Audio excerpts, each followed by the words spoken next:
Hello friends, welcome to BMM academy. ఈ వీడియోలో మనము ఇప్పుడు అందరికీ తెలుసు, తెలుగు రాష్ట్రాల్లో ఇంజనీరింగ్ కౌన్సిలింగ్ సందడి అని చెప్పచ్చు. చాలామంది వెబ్ ఆప్షన్ల నమోదుకు సమయం ముంచుకొస్తున్నది కాబట్టి ఈ సమయంలో చాలామంది చూసేది కాలేజీయా లేకపోతే బ్రాంచా. ఇది చాలామంది విద్యార్థులకు అలాగే తల్లిదండ్రులకు కూడా పెద్ద క్వశ్చన్ మార్కుగా మిగిలిపోతుంది. కాబట్టి మనము ఒక సీటును వెతుక్కోవాలన్నప్పుడు ఏం చేయాలి, ఏ అంశాలను దృష్టిలో పెట్టుకొని కోర్సు కానీ కాలేజ్ కానీ నిర్ణయించుకోవాలో ఈ వీడియోలో తెలుసుకుందాం. ఇప్పుడు ఈ మధ్య కాలంలో ఇంజనీరింగ్లో computer science, information technology, data science, machine learning, artificial intelligence లాంటి చాలా కోర్సులపై చాలామంది ఇంట్రెస్ట్ చూపిస్తున్నారు. భవిష్యత్తులో ఇన్ని వేల మందికి ఉద్యోగులు దొరుకుతాయా అంటే చెప్పడం కొంచెం కష్టమే. ఎందుకంటే అవసరానికి మించి ఏది ఎక్కువ ఉన్నా కూడా అది వాళ్ళకి జాబ్స్ దొరకకపోవచ్చు. కాబట్టి ఒకే బ్రాంచ్లో ఎక్కువ మంది చదివితే దానికి తగ్గట్టుగా ఆ బ్రాంచ్లో ఉద్యోగాలు అందుబాటులో లేకపోతే ఏమవుతుంది? అందరూ విద్యార్థులు అంటే చాలామంది విద్యార్థులు జాబ్స్ రాలేదు, వేరే పని చేయలేరు, చేయకపోతే అన్ఎంప్లాయీస్గా మిగిలిపోవాల్సిన పరిస్థితి ఉంటుంది. ఇప్పుడు మనం చూస్తూ ఉన్నాం, చాలామంది ఇంజనీరింగ్ చేస్తున్నారు, నిరుద్యోగులుగా ఉన్నారు. కాబట్టి ఇంజనీరింగ్ విద్యలో విషయ పరిజ్ఞానం అంటే సబ్జెక్ట్ నాలెడ్జ్ అనేది చాలా ఇంపార్టెంట్. దానితో పాటుగా ఇతర నైపుణ్యాలు కూడా కలిగి ఉండాలి. ఇక ఇంజనీరింగ్ కళాశాలలు కొన్ని వందల కాలేజీలు ఉన్నాయి. సో వాటిలో మనం ముఖ్యంగా చూసినట్టయితే ఒక 10-12 మంచి కాలేజెస్ ఉంటాయి. అందుకే ఏ కళాశాలను ఎంచుకోవాలి, అదేవిధంగా ఏ బ్రాంచ్ తీసుకోవాలి అనే నిర్ణయం తీసుకునే ముందు కొన్ని ముఖ్యమైన విషయాలను మనము గమనించవలసి ఉంటుంది. ముందుగా నిజమైన ఆసక్తి విద్యార్థికి ఉందా, అంటే విద్యార్థి తీసుకోవాలనే బ్రాంచ్ పైన అతనికి ఆసక్తి ఉందా లేదా అనేది తెలుసుకోవడం చాలా ఇంపార్టెంట్. ఎందుకంటే ఇదే మిగతా సందర్భాల్లో అంటే మిగతా 4 సంవత్సరాలు వాళ్ళు చదివేది ఇష్టంగా చేసినట్టయితే ఈజీగా మంచి మార్కులు రావడానికి అవకాశం ఉంటుంది, మంచి జాబ్ రావడానికి కూడా అవకాశం ఉంటుంది.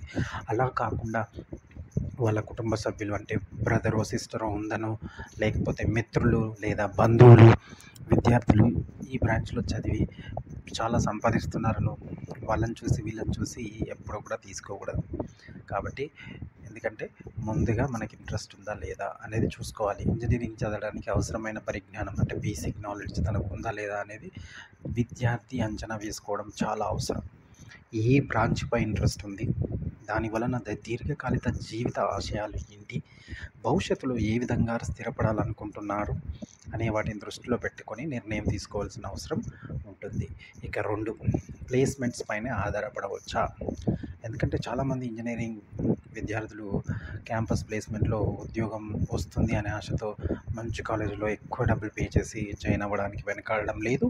కానీ చాలా సందర్భాలలో కళాశాల వాళ్ళు ఇచ్చే ప్లేస్మెంట్స్, వాళ్ళు ఇచ్చే నెంబర్సు, శాలరీస్ ఎంతవరకు నిజం అనేది ఎవరికి తెలియదు. ఎందుకంటే ఒక్కో కాలేజ్ ఒక్కో ప్రాంగణంలో ఇది అది అని చెప్పడం జరుగుతుంది. కానీ చాలామందికి వాళ్ళు చదవాలనుకున్న కోరికలో సీట్ వచ్చినా సరే సరిపోతారు. కాబట్టి ఇక్కడ మౌలిక సదుపాయాలు లేని సందర్భంలో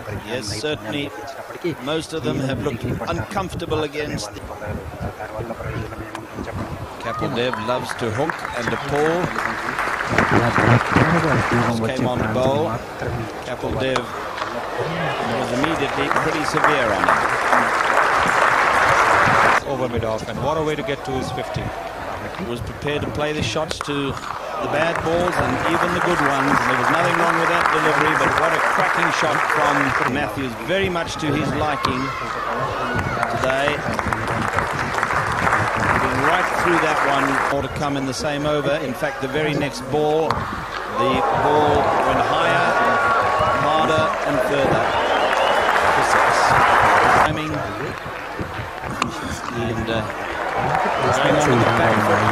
మౌలిక సదుపాయాలు ఎలా ఉన్నాయి, లైబ్రరీ ల్యాబ్స్ ఎలా ఉన్నాయి, అక్కడి అధ్యాపకుల విద్యార్హతలు ఏమిటి, వారి పరిశోధన అనుభవం ఏమిటి, అక్కడ ఎంతమంది అక్కడ ఉద్యోగాలు సంపాదించారు అనేది చూసుకోవడం చాలా అవసరం.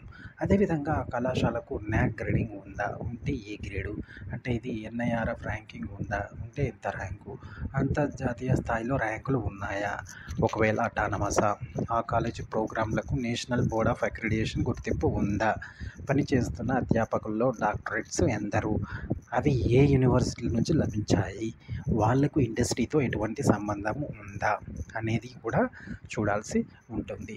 ఇక్కడ ముఖ్యంగా చాలామంది విద్యార్థులు వెబ్సైట్ను చూసి మాత్రమే ఆ కళాశాల గురించి తెలుసుకోవడం జరుగుతుంది. కానీ వాళ్ళు కళాశాలకు వెళ్ళి అక్కడ ఉన్న తోటి విద్యార్థులతోటి, అధ్యాపకులతోటి మాట్లాడి వారికి వచ్చిన సందేహాలను నివృత్తి చేసుకున్నట్టయితే చాలా మంచిది.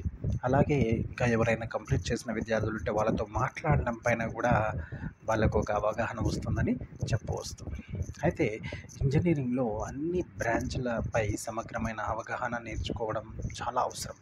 ఏ బ్రాంచ్లో ఏ సబ్జెక్టులు ఉంటాయి, ఏది చదివితే మెరుగైన ఉన్నత విద్యా అవకాశాలు ఉంటాయి, అంటే ఉపాధి అవకాశాలు ఉంటాయి అనేది చూసుకోవాలంటే ఇప్పుడు ఈ కాలేజెస్లో అన్నిట్లలో సేమ్ సబ్జెక్ట్ టీచ్ చేస్తున్నారా, లేకపోతే డిఫరెంట్ సబ్జెక్ట్ టీచ్ చేస్తున్నారా, సేమ్ సబ్జెక్ట్ టీచ్ చేస్తున్నారు. ఇంజనీరింగ్లో CSE అయితే ఏముంది, డేటా సైన్స్ అయితే ఏముంది, కాబట్టి వాళ్ళు ఏ సబ్జెక్ట్ డిఫరెంట్గా ఉంటుంది అనేది కూడా మనం చూసుకోవాలి. ఒకవేళ ఇప్పుడు కొంతమంది వేరే బ్రాంచ్లోకి వెళ్దాంలే, ఇప్పుడైతే ఏదో ఒకటి చేద్దామని దాంతో వెళ్తారు.